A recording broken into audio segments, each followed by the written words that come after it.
A través de RCR presentamos Radar Económico. Gracias a el Instituto Peruano de Economía, IPE.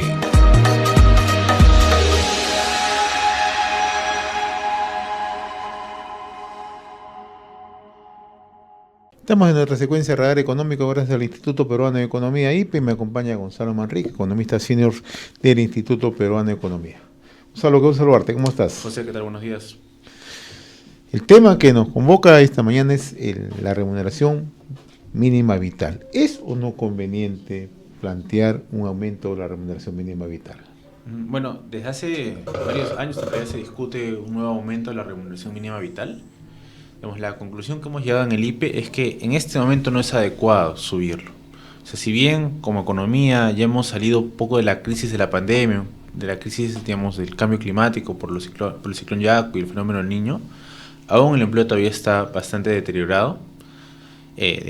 Lo que se ha recuperado de empleo ha sido sobre todo, creo que lo conversamos hace algunas semanas, se sube empleo, ese empleo, de poco remunerado, de muy mala calidad. Entonces, subir la remuneración mínima vital en este contexto no solamente beneficia a muy pocas personas, sino que podría, atentar contra un mayor crecimiento. Ahora, desde el IPE ustedes también están impulsando la necesidad de considerar cambios normativos. Sí. Lo que se hace en otros países, en Chile, en Colombia, en México, en la mayoría de países de América Latina, es que se tiene una regla fija, para criterios fijos para determinar cuándo y en qué magnitud debería incrementarse la remuneración mínima vital. Entonces, el Perú falta eso. Lo que eso ayudaría es que les da mayor certeza a los empresarios sobre en cuánto se va a incrementar el salario no cada año, pero cada cierto tiempo. Y, reduciría este contexto de incertidumbre en el que estamos nosotros viviendo. O sea, recordemos que generalmente la remuneración mínima vital se asocia con temas políticos, ¿no?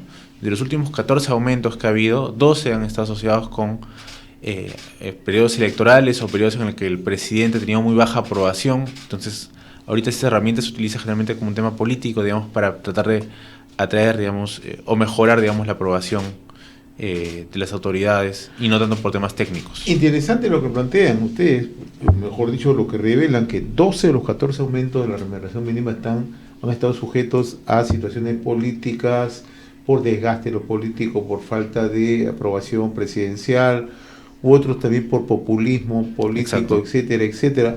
Es decir, han sido antitécnicos. Sí, exacto. O sea, es una herramienta política, para mejorar la aprobación, y no está basado necesariamente en criterios técnicos, que es lo importante en realidad. Ahora, ¿y por qué hemos llegado a esta situación si, tal como ustedes también lo explican, contamos con una metodología de ajuste para la remuneración mínima vital? Sí, desde el 2007 el Consejo Nacional de Trabajo aprobó una metodología, ¿ya?, pero hasta ahorita no se aplica. ¿Esa metodología qué establece? A ver, esta metodología es lo que se aplica en realidad en gran parte del mundo. ¿Ya? Establece que el incremento de la remuneración mínima vital se debe a dos factores. ¿Ya? Inflación, por un lado, ¿ya?, los salarios tienen que ajustarse por el aumento de precios, tiene sentido, pero también es importante comenzarlo con la productividad. Si nuestra productividad se estanca o no mejora, entonces no corresponde un aumento de igual magnitud en la remuneración mínima vital. El aumento sería para equilibrar. Exacto, el aumento es para equilibrar inflación y productividad. Entonces, ¿qué ha pasado en los últimos años? Es que efectivamente hemos tenido alta inflación, sobre todo desde la pandemia, pero nuestra productividad ha caído. La productividad del trabajador peruano ha caído 9% en los últimos 10 años. Entonces, neteando en general, hasta ahorita, por estos aumentos de remuneración políticos, estamos 12% por encima de lo que debería ser según la regla aprobada en el Consejo Nacional de Trabajo hace más de 15 años. ¿Y cómo nos afecta eso? Nos afecta eso porque, el salario mínimo está muy por encima de lo que debería ser en comparación con otros países. Generalmente, la regla para determinar si un salario mínimo es alto o no es compararlo con el salario promedio. El salario promedio en el Perú es alrededor de 1.700 soles, y nuestro salario mínimo es 1.025. Entonces, representa cerca del 60% del salario mínimo. En otros países de la región, eso es muy por debajo del 50%. Entonces, nuestro salario mínimo está todavía muy alto en relación a la productividad promedio por trabajador. Ahora, cuando se plantean estas propuestas de aumentar el salario mínimo vital, lo plantea la presidenta, luego el propio ministro no lo descarta, el ministro de Economía y Finanzas, el ministro de Trabajo y Promoción del Empleo incluso sale a cuestionar algunas opiniones técnicas de economistas. Estamos en un escenario bastante complicado, ¿no? ¿Por qué? Porque estamos saliendo de una recesión, pero inmediatamente queremos plantear un aumento que, lejos de alentar lo que tú señalas, la formalidad la desalienta. Sí, y también hay que tener en cuenta que estas medidas, incluso si sean bien intencionadas, benefician a un grupo muy pequeño de la población. O sea, tenemos que 3 de cada 4 trabajadores son informales, entonces no se verían beneficiados para nada un aumento de la beneficia a los que están en planilla. No, y de los que están en planilla, en realidad solamente beneficia a un porcentaje muy poco que está ganando la remuneración mínima vital, que según los cálculos del IPE hace un año, es que representa solamente el 2% del total de trabajadores. O sea, solamente el 2% de trabajadores en el Perú se beneficiaría de un aumento en la RMB. Ahora, ¿cómo mantener en una economía seria, una economía ordenada, una remuneración mínima vital acorde a las necesidades? Como te digo, esta remuneración debería estar en función de la inflación, sí, ¿ya? Pero también de la productividad. Entonces, para poder, digamos, una regla técnica que te diga que cada cierto tiempo debería incrementarse en función de estas reglas, ¿no? También con algunos por ahí disclaimers o condiciones, ¿no? de no incrementarla en periodos de crisis, porque podría empeorar la situación económica. Y lo que nos dice esto es que inflación es algo que no podemos mover, es algo de lo que se encarga el BCR y el BCR trata de que sea lo más mínimo posible. Si queremos que nuestra remuneración mejore poco a poco, el único camino es la productividad. Entonces tenemos que impulsar mejoras en la productividad, de reducir la informalidad en el Perú y de tal manera que la remuneración promedio en el país pueda seguir creciendo. Ese tema es interesante, o sea, tocamos permanentemente el tema de informalidad, pero conviene saber qué regiones tienen mayor tasa de informalidad, un poco para entender por qué tenemos que manejarnos de una manera ordenada. Sí, digamos, a nivel regional hay mucha... también es otro tema con la remuneración mínima vital. A nivel regional hay muchas diferencias en cuanto al salario promedio. Por ejemplo, como te comentaba, en el Perú promedio, la remuneración mínima vital representa el 60% del salario medio. ¿Ya? Pero en algunas regiones, sobre todo de la selva como San Martín y Amazonas, representa hasta el 80% del salario medio. Entonces, ¿eso qué quiere decir? Que muy pocas personas están por encima del RMB. Entonces cualquier aumento evitaría que, digamos, haría muy difícil que estas personas sean contratadas de manera formal.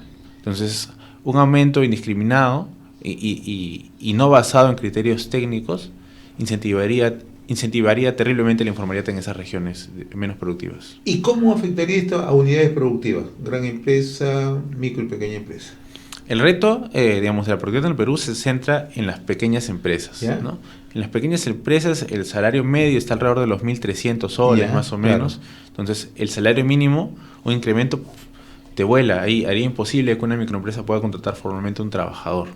Las grandes empresas, digamos, como generalmente pagan salarios más altos, sí tienen un mayor espacio, pero igual, digamos, le afectaría mucho su productividad, sobre todo si depende mucho de trabajadores que están en la línea de la remuneración mínima vital. Ahora, la pregunta es, a partir de esto, ¿qué medidas sensatas deberían tomar? Porque hay quienes plantean incluso que esto debería ser visto por el Congreso, y sabemos que ese es un peligro mayor, ¿no? Sí, ahorita incluso hay algunos proyectos de ley en el Congreso que plantean cambios, pero en realidad no son adecuados. Por ejemplo, hay un proyecto de ley que promueve que la RMB debería ser igual al 30% de la UIT, de la Unidad Impositiva Tributaria. Claro. Lo cual no tiene sentido porque la UIT se basa en otros factores. Así. Tal vez coja un poquito de inflación, pero no tiene nada que ver con la productividad de los trabajadores. Incluso 30% significaría que la RMB subiría 400 soles inmediatamente, lo cual afectaría de manera muy grande la capacidad de un empleador pequeño para contratar trabajadores formales. Ahora, y si miramos esto comparativamente, Gonzalo, ¿cómo es que se maneja esta remuneración mínima en países de la región? Como te digo, se basa en reglas. Que dicen cada cierto tiempo... ¿Pero es mucho más ordenado que el nuestro? Es más ordenado. Nosotros hace tiempo hicimos un análisis justamente de lo que está pasando en la región. ¿Ya? Y uno ve cómo en Chile, en México, Brasil, Colombia, el aumento de la RMB es incluso como una línea recta.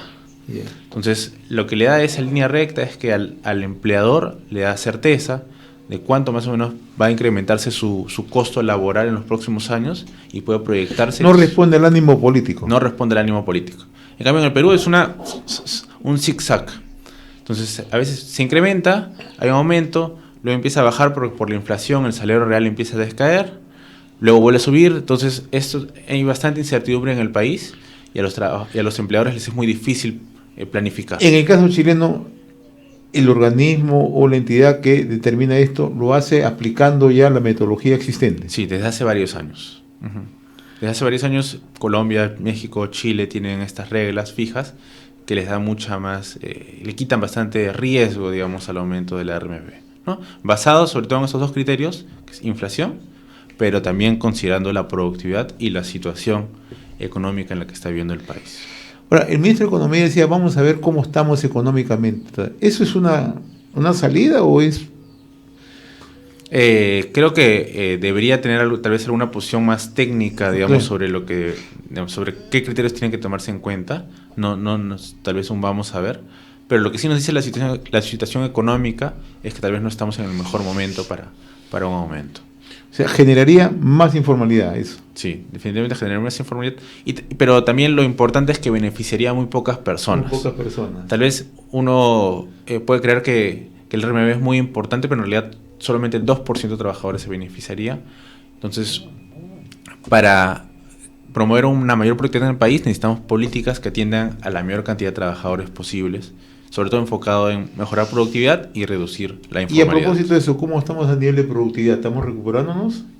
Lo que hemos analizado es que en los últimos 10 años hemos perdido bastante productividad, hemos ¿Ya? perdido el 9% de nuestra productividad. Esto está asociado con este empleo precario que es el que se ha venido recuperando en los últimos años y no el empleo de calidad como nos gustaría. Entonces, hasta que no se recupere el empleo de calidad con más inversiones, digamos, un mejor tipo de trabajo y también tal vez una reforma tributaria que se necesita hace tiempo de las empresas, no vamos a poder recuperar este indicador. Interesante, Gonzalo. Bien, como siempre yo te agradezco, Gonzalo, habernos acompañado en esta secuencia Radar Económico que llega gracias al Instituto Peruano de Economía. Muy amable, Gonzalo. Gracias. Hasta aquí nuestra secuencia Radar Económico gracias al Instituto Peruano de Economía, IPE. Hemos presentado Radar Económico. Gracias a el Instituto Peruano de Economía, IPE.